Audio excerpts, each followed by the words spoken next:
अस्सलामुअलैकुम। एक लड़के और लड़की का चक्कर चल रहा था, जिसका इस लड़के के घर वालों को भी पता चल गया। घर वालों ने इसे समझाया कि इस काम से बाज आ जाओ। कल को अगर लड़की के घर वालों को पता चल गया तो तुम्हारे साथ साथ हमारे लिए भी मुश्किलात पैदा होंगी। घर वाले लड़के को बार बार समझाते रहे, मगर चूंकि अफीफ़ा भी गनीमत के साथ मिली हुई थी, इसलिए वो एक कान से सुनता और दूसरे कान से निकाल देता।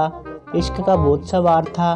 किस्सा मुख्तसर, लड़की के घर वालों को भी पता चल गया और एक दिन उन्होंने लड़के को पकड़कर खूब दरगत बनाई, सर्फ एक्सल से सफाई की, टांगे बाजू तोड़ दिए और इसके घर वालों को पैगाम भेजा कि अपने लाडले को उठा के ले जाओ। घर वालों ने इसे वहां से उठाया और अस्पताल ले गए और इलाज शुरू कराया।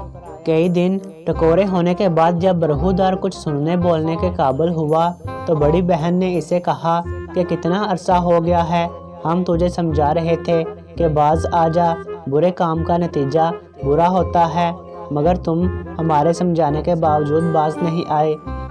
बहन की और सब घर वालों की बातें सुनकर लड़के ने एक तारीही जवाब दिया, तुसा अज तक मैनू उन्हें समझाया ही नहीं जिवें मैनू उन्होंने समझाया है। आपने मुझे इनकी तरह समझाया होता तो बाज आ जाता।